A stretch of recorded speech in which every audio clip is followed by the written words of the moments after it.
Химийн сорил 6-гийн 1-ээс 20 дугаар тестийг танилцуулъя гэж бодлоо. За, аль бодис нь хамгийн өндөр хайлах зэгтэй вэ гэж. За, энэ тестийг хийхин тулд бид нар эхлээд химийн холбооноос нь үндэслэж хайлах буслах зэгийг тодорхойлдог байгаа. За, NH3 аммиак бол NH3. Тэгэхээр аммиак бол ус төрөгчийн холбоотой тий. Метан гэдэг нь CH4, натрий хлорид чинь натрий хлор. За, тэгэхээр эндээс бол NH3 бол ус төрөгчийн холбоотой молекул хоорондын хүчний хамгийн өндөр нь байдаг боловч энээс илүү энэ бол ус төрөгчийн холбоо тий. Энэ дээр ус төрөгчийн холбоо байгаа мөн энэ дээр бол диполийн хүч буюу туйлгууд молекулуудын хоорондын таталцлын хүчийг бол диполийн хүч гэж нэрлэн. Тэгэхээр энэ бол хамгийн бага нь байна гэсэн үг. За, дараа нь натрий хлорид чинь C. За, натрий хлорид бол нэмэх хасах зэнэгтэй ионуудын харилцан таталцлаар үүсдэг ийм хүчтэй энэ таталцлын хүчийг бол ионы холбоо гэж нэрлэдэг. За, тэгэхээр ус бол 100 градусд буцалдаг учраас хайлах зэг нь 1 градус буцалдаг учраас ус бол биш болж таарлаа. Аммиак бол ердийн нөхцөлтгий учраас биш, метан бол ердийн нөхцөлтгий. За, тэгэхээр натрий хлорид бол нэмэх хасах зэнэгтэй ионуудын харилцан таталцлаар үүсдэг холбоог бид нар ионы холбоо гэж нэрлэдэг. Ионы холбоотой нийтлүүд нь яадаг вэ гэхээр маш өндөр хайлах буслах зэгтэй байдаг. Яагаад өндөр хайлах буслах зэгтэй байдаг вэ гэхээр тас дорн торын зангилаан дээр нэмэх хасах зэнэгтэй ионууд нь ээлжлэн байрлаад нэмэх хасах зэнэгүүд нь маш хүчтэй ингэж таталцдаг учраас ионы холбоотой нийтлүүд нь бол хамгийн өндөр хайлах болон буслах зэгтэй байна гэдгээр нь A хариултыг сонгоно гэсэн үг. За, ингээд ионы холбоотой нийтлүүд нь бол их нь бол ийм чинь хамгийн өндөр хайлах буслах зэгтэй байх нэ.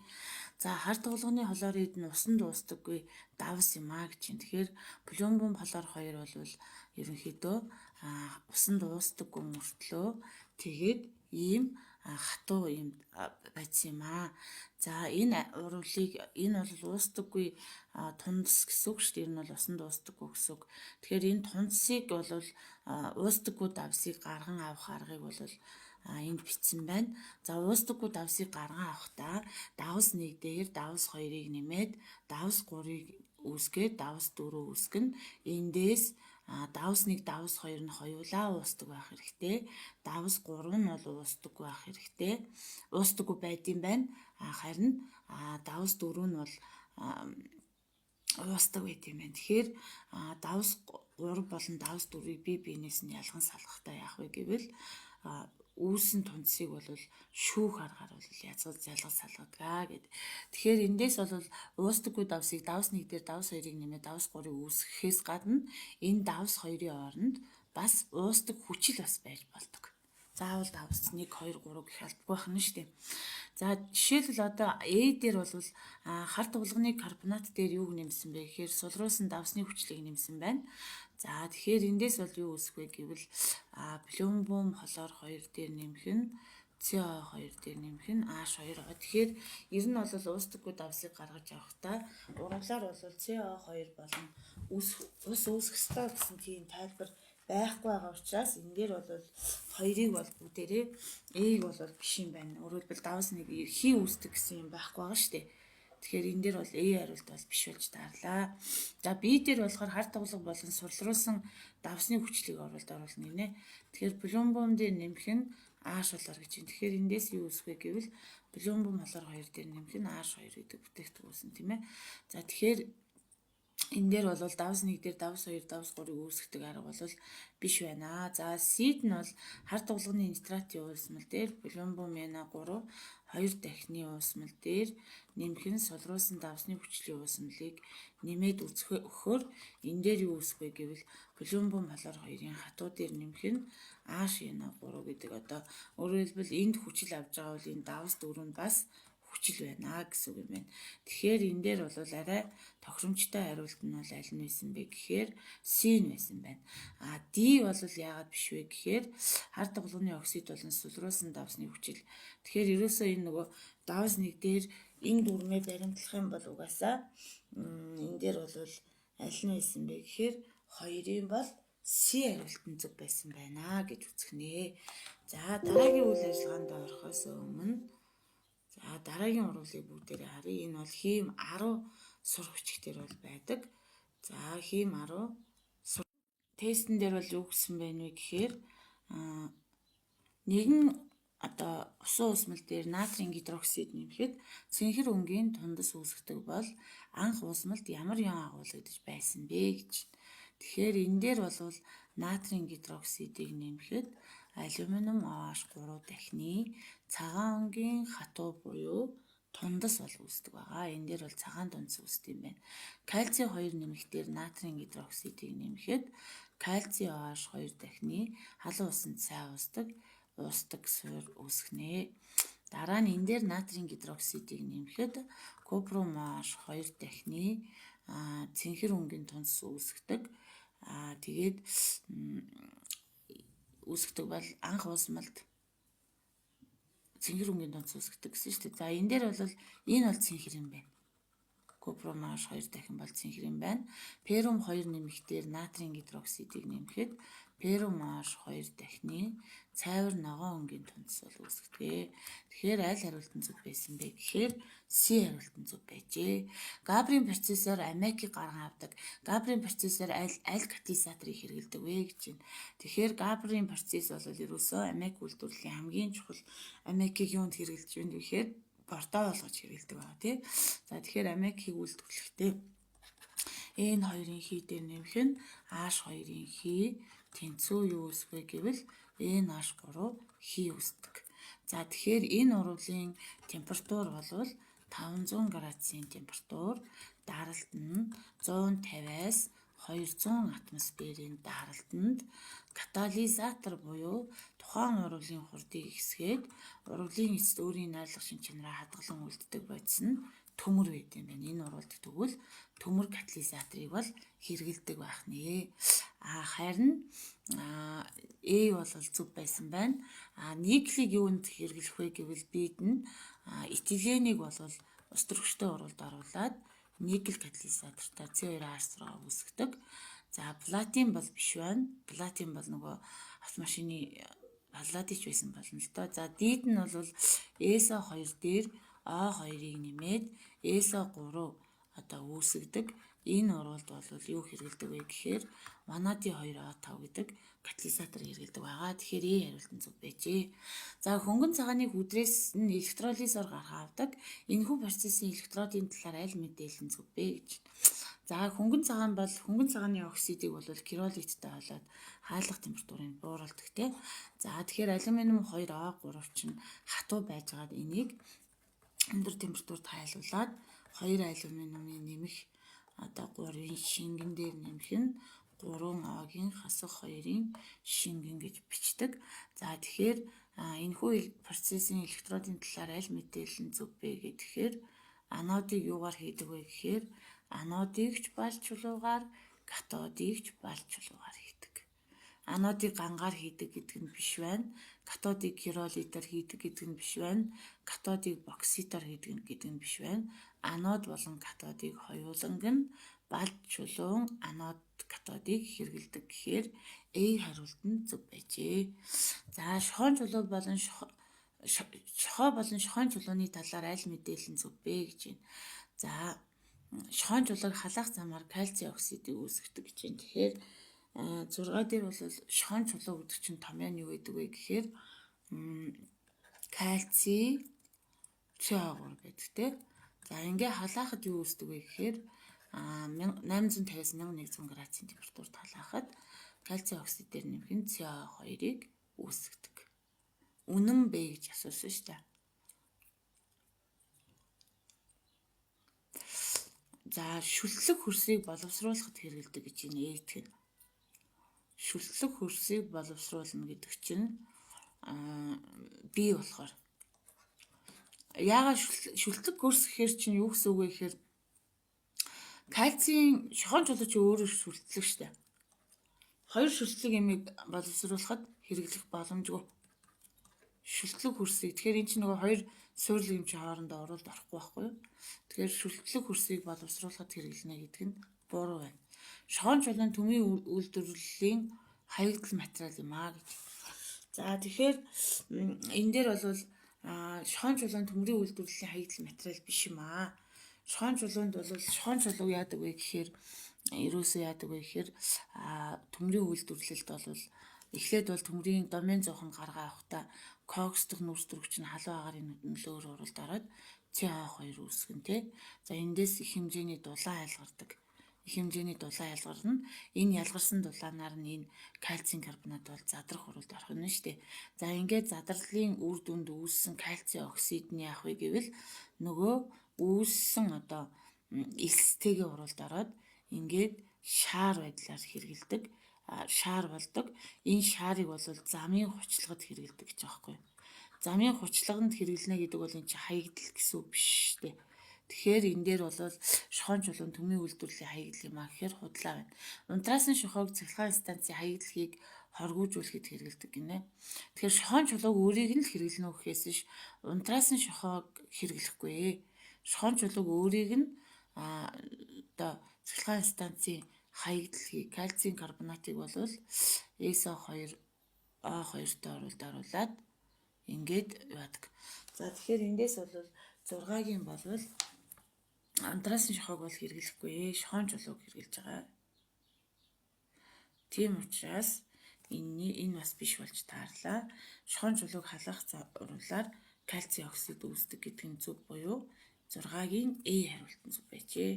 За дараагийн тест нь болохоор аль бацсан нервийн хэсэгчсэн нэрлэгийн одоо гарган авах пракс биш вэ гэж байна. За эндээс бол түлшний тос гэж байгаа тий. За түлшний тос бас байна. За тэгэхээр энэ бол зөв болж таарлаа. За дараа нь лигроин бол байна. Тэгэхээр энэ мөн байна. Цэвэршүүлсэн хий бол байна. Тэгэхээр нефт гэдэг бол ерөнхийдөө бол C5-аас 10 хүртэлх салбарсан салбарлаагүй ароматик хэлхээтэй одоо цаграг хэлхээтэй нүүрс төрөгч байдгаа гэдэг. Тэгэхээр энэ дээр бол этен бол нефтийн одоо пракс бол биш юм аа. Харин нефтээс олборлсон бүтээгдэхүүнүүдээс гарган авч болдгоо. За дараах зурагт нэгэн полимерийн бүтцийн нэгжийг харуулжээ. Энэхүү бүтц нь ямар төрлийн полимерийг илэрхийлэх вэ гэхээр ер нь бол найлоны молекулынтэй холбогдсон тэгэхээр нөгөө нэг хоёр ширхэг юм карбоксилийн бүлэгтэй. За тэгээд хоёр ширхэг амин бүлэгтэй юм одоо голдоо нүүрс төрөгчийн гинжиг хэлхээ агуулсан нэгдлүүд нь яадаг вэ гэхээр энэний OH-ийн атом нь энэний нэг ус төрөгчтэй нийлээд усыг үүсгэнэ гэсэн үг шүү дээ. Тэгэл яг энэ холбоогоо ингээд өөрөөр хэлбэл найлон энэ бол полипептидийн холбоор, полиамидын холбоор өөрөөр хэлбэл энэ CONH гэсэн энэ холбоог юу гэж нэрлэдэг вэ гэхээр амидын холбоо гэж нэрлэдэг юм ба шүү дээ. CONH гэсэн холбоог амидын холбоо гэж нэрлэнэ. Полинилмэлпирийн холбоо гэдгцэн байвал хэрвээ ийм одоо бүтэц орцсон байвал бүтцийн нэгжид нь энэ одоо бүлэг орцсон байвал полинилмэлпир болно. Полиэтилен гэхээр ийм болно гэсэн үгтэй. Тэгэхээр яалтчгүй энэний A хариулт нь бол зөв байжээ. За 10-д нь болохоор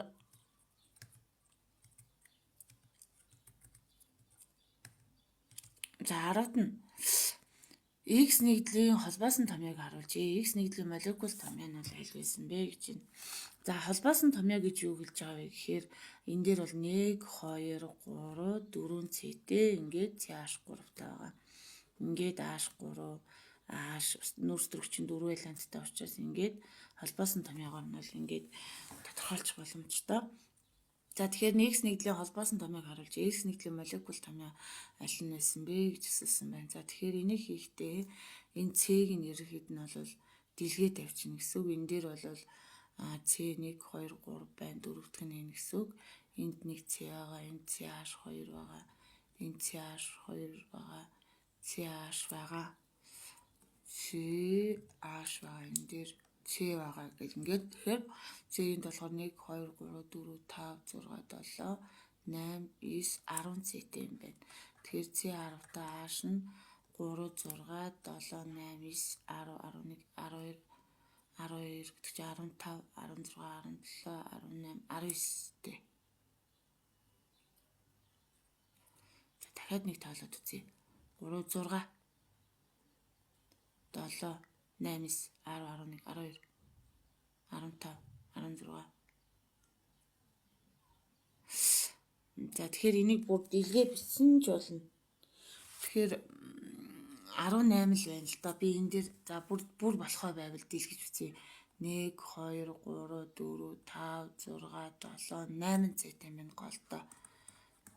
Ингээ гол хэлхийг харж агаад 8 цэгийг 50 гутаа. Хоёрдугаар яг эндээсээ хоёр тал дээр нь энэ дээр бол CH3 байгаад тэгээд энд 2C холбоо яваад 2CH2 бүлэг яваад энэ дээр OH ирээд энэ дээр CH3 бүлэг ирж тэгчгээд нэг дан холбоо явж байгаа 2C холбоо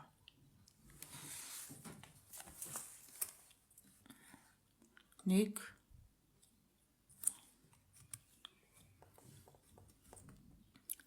1 2 3 4 5 6 7 8 байна. Тэгээд 10 болно л да зөв.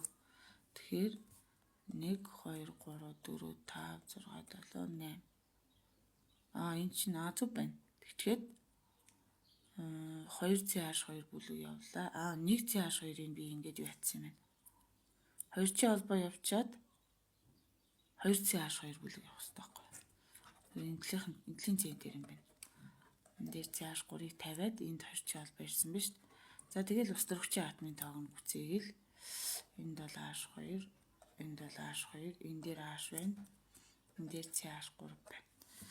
За ингээд C бол 10 байсан тий. C10 H нь бол хэд байсан бэ гэхээр 2 3 4 7 8 9 10 11 12 13 14 15 18 юм байна. Би сая яаж тоолоод тэгж гаргаад ирсэн юм болоо. За 6 7 8 9 10 11 12 15 16. Энэ дээр CH2 байгаа шүү дээ. Энэ дээр CH3 байгаа гэж бодчих. CH2 гэхээр яг 18 болж байгаа юм байна. Тэгээд нэг ширхэг байгаа учраас ингээд энэ томьёоны бол A хариулт нь байсан байна. Аль хурлаар хөхрийн 4 оксид ангижирсан бэ гэж асуусан байна 11-р тест. За ангижрах хуралд орно гэдэг бол яах вэ гэвэл ангижрах хуралд орно гэдэг бол эсэлтгүйн хэм болвол буурсан байх ёстой. Эсэлтгүйн хэм буурсан байх ёстой. Харин эсэлдэх хуралд орно гэдэг бол эсэлтгүйн хэм өссөн байх ёстой. За тэгэхээр ангижирсан бэ гэж асуусан учраас эсэлтгүйн хэм буурах юм бол авч үзнэ гэсэн үг. За эсэлтгүйн хэм буурсан бол энд нэмэх 2 байжгаад энд тэг болсон байна. Энд нэмэх 2 байжгаад энд нэмэх 4 болсон байна. Нэмэх 2 байжгаад энд нэмэх 6 болсон байна. Энд нэмэх 2 байжгаад энд нэмэх 1 бас 2 2 3-ын 6-аас 2-ыг асаад нэмэх 4 болжээ. Тэгэхээр эсэлтгүйн хэм буурсан зөвхөн D хариултанд байгаа учраас 11 бол D хариултыг туулж бодох байжээ. Дараах зурагт хоёр холимог бодисын хувьд тохиромжтой уусгагч ашиглан буулгасан цаасан хроматограммыг буулгажээ. Аль толгой нь хамгийн их баригдах фактор утгатай вэ? За тэгэхээр баригдах факторын утгыг олохдоо шинжиж буй бодисын туулсан зайг уусгагчийн туулсан зайд харьцуулсан харьцааг бид нар баригдах фактор гэж нэрлэдэг. Шинжиж буй бодисын туулсан зайг уусгагчийн туулсан зайд. Тэгэхээр REP утгыг олоход уусгагчийн туулсан зай бол яг ингээд тогтмол биш. Одоо жишээлбэл энэ дээр 4.4-ийн хооронд байлаа гэж бодоход энэ баригдах факторын утга их байх вэ гэхээр энэ нөгөө хамгийн өндөр байгаа тоог их тоог ижлэхэн тоонд хуваахаар одоо жишээлбэл энэ дээр бол хамгийн их тоо гарна шүү дээ энэ дээр. Тийм учраас энэ дээр бол 12 юм бол D гэж дуулна. Үлдсэн нь бол яах вэ гэвэл энэ арай бага зай тулсан учраас бага тоогийн тоонд 4.4 хуваахаар бага тоол гарна шүү дээ. Дундаж тоог. Энэ бол бага байна.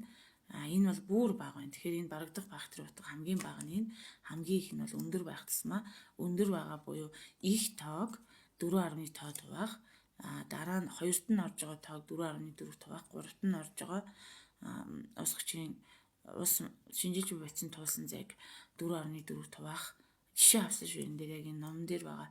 Тэгэхээр ер нь бол шинжиж буй бодисын туулсан зайн их байх тусмаа баригдах фактын утга их байна гэж хэлж байна.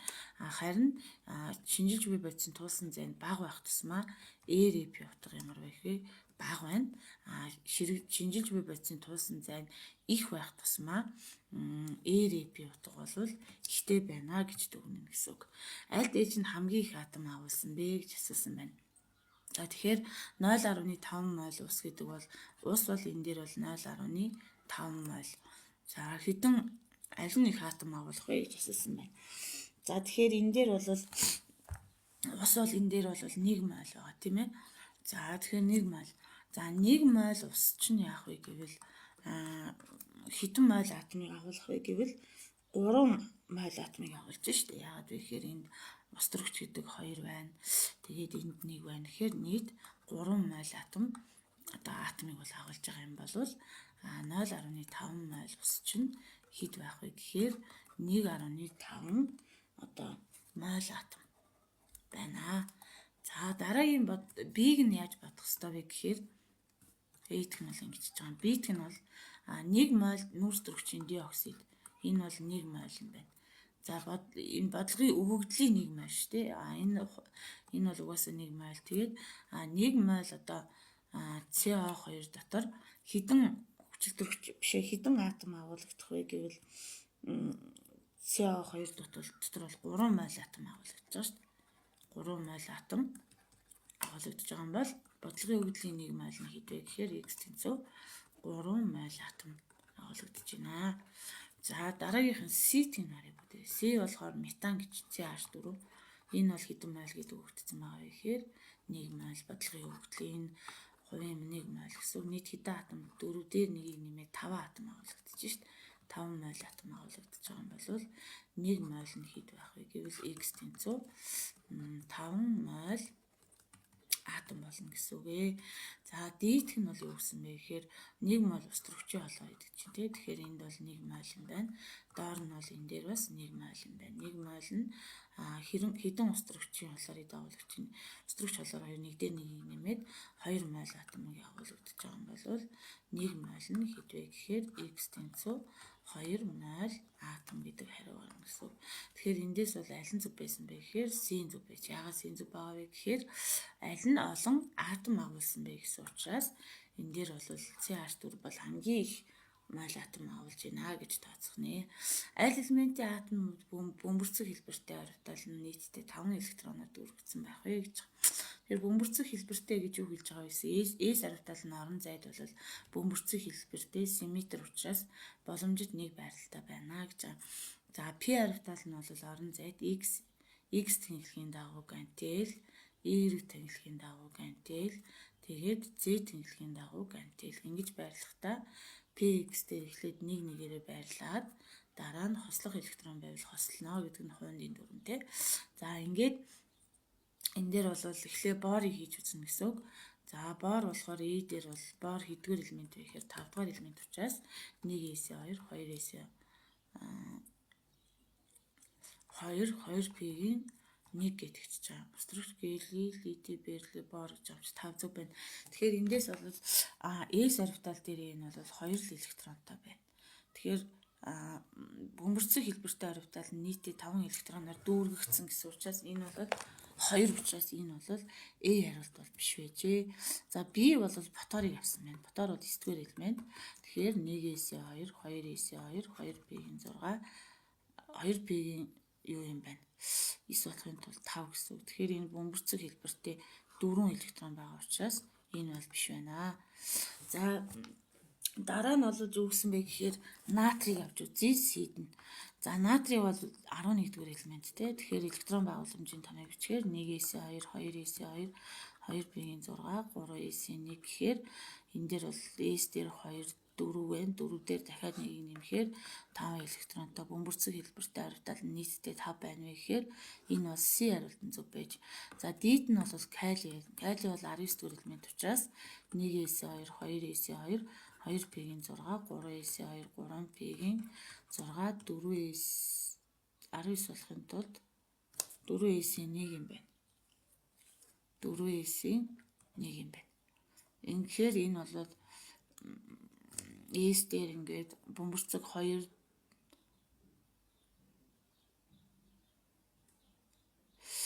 зааж гараа. Тэгэхээр S дээр энэ ч бүр амар олон болчихж байгаа байхгүй юу? Энэ дээр 4 байна, 6 байна. Ингээ бөмбөрцөг хэлбэртэй 7 электронтой болчиход байгаа байхгүй юу? Тэгэхээр энэ бол биш гэсэн үг. Тэгэхээр зөв хариулт нь бол B хариулт нь бол зөв байжээ. За дараагийнх нь X нэгдэл нь өрөөний температур ба даралт нь хатуу талст хэлбэртэй. X нэгдлийн усан осмолыг азотын хүчлээр хүчилэгжүүлсэн барын нитратын усмлаар үйлчлэхэд ямар нэгэн өөрчлөлт ажиглагдаагүй. За тэгэхээр X дээр барын нитратын усмлаар өөрчлөхөд ямар нэгэн өөрчлөлт ажиглагдаагүй. Харин X-ийн усмал дээр бол аммиакийн усыг нэмэхэд бол яасан бэ гэхээр энэ дээр бол цагаан тунцс үссэн гэж. Цагаан тунцс үссэн. За тэгээд энэ цагаан тунцсыг илүүдлээр нэмэхэд энэ тунцс нь уусдаг гинэ. Тэгэхээр аммиакийн илүүдэлд уусдаг нь юу байдаг вэ гэхээр цайр байд юм. Цайрын гидроксид нь бол аммиакийн илүүдэлд бол уустдаг гэж. Тэгэхээр энэ урвалыг бол бид нар чэйжлэх ёстой байна. Цинкум аш хэд дахин бэ гэхээр цинкум 2 нэмэх юм агуулсан ус. Цинкум энэ дээр биччихээ л да.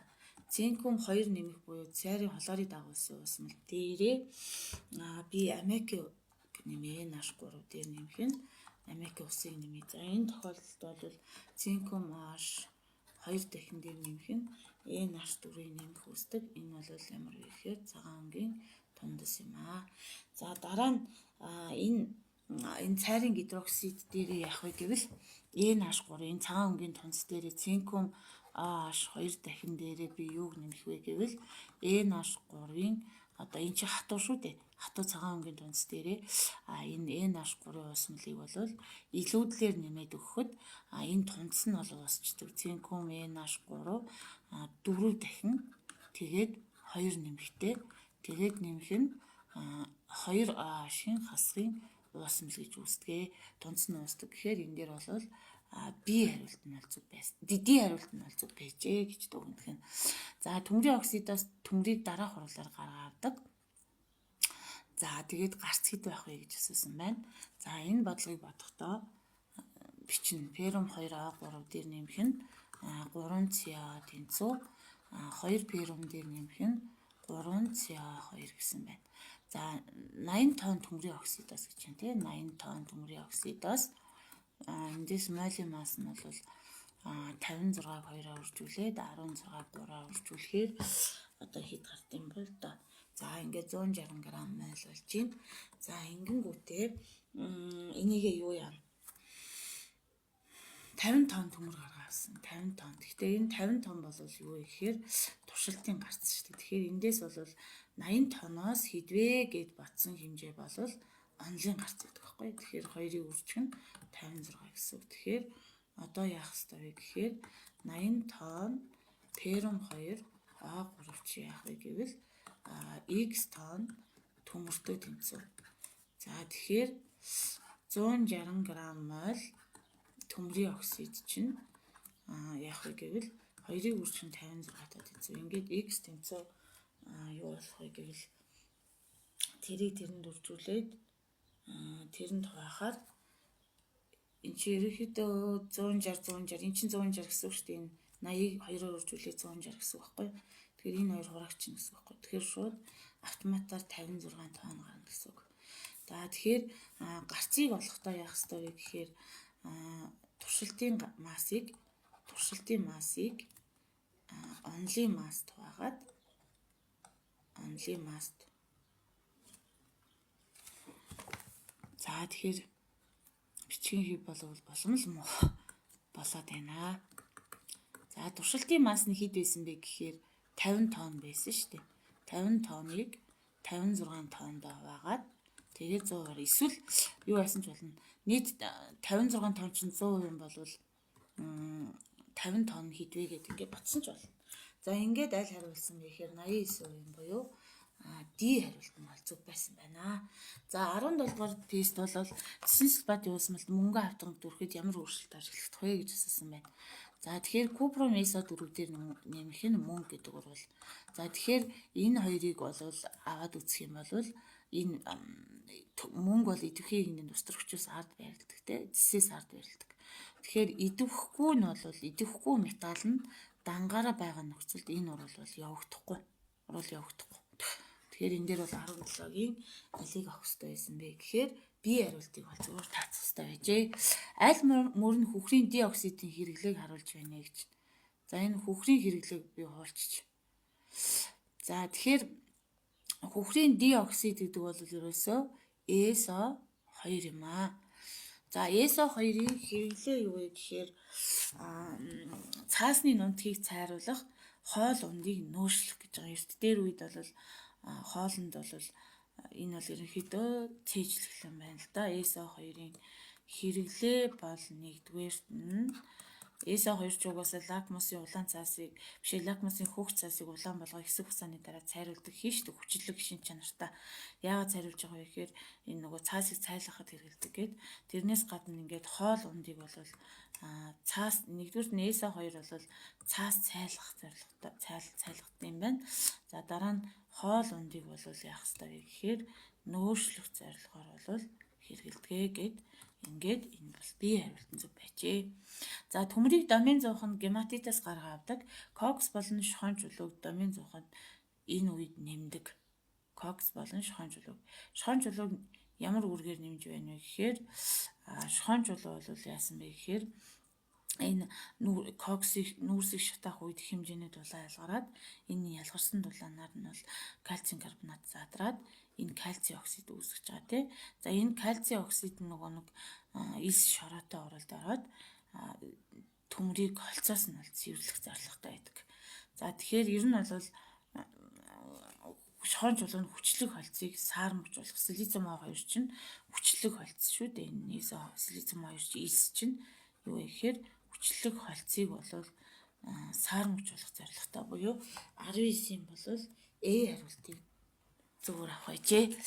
За октин 1-ийн дулааны задад нөлөөр крекингэд ордог гэж байна. Октин 1 гэдэг бол C8H16 гэсэн үг тий. За энийг крекингэд оруулахад эднэрийн аль нь үүсвэ гэж байна. W гэдэг бол C2H4 байна. За дараа нь X гэдэг нь C3H6 байна. Y гэдэг нь C3H8 байна. Z гэдэг нь C4H6 байна тий. Тэгэхээр ингээд нэмээд үзэхээр таарч ивэл болно гэсэн үг. Тэгэхээр 2 5 6 7 8 дээр 4-ийг нэмээд 7 12 болчихж байгаа байхгүй. C12 болчихж байгаа учраас энэ A хариулт бол биш байсан байна. C-ийн тоо нь бол энэ дээр тоо тавигдахгүй юм. За B хариулт дээр бол юу гэсэн бэ гэхээр C8H16-г юу яхад W нь бол C2H4 байсан. X нь бол C3H6 байсан. Y нь бол C3H8 байсан. Ингээд бол C8 бол таарч ийн. Гэтэл H нь бол 18 болчиход байгаа байхгүй. Тэгэхээр энэ H-ийн тоо эндээ бүтээгдэхүүндээ илүү гараад байгаа учраас энэ бол бас биш болж таарлаа. За C дээр бол юу гэсэн бэ гэхээр C8H16 байна. За энийг бол би W гэдэг нь C2H4 байна. X гэдэг нь C3H6 байна. Y гэдэг нь C3H8 байна.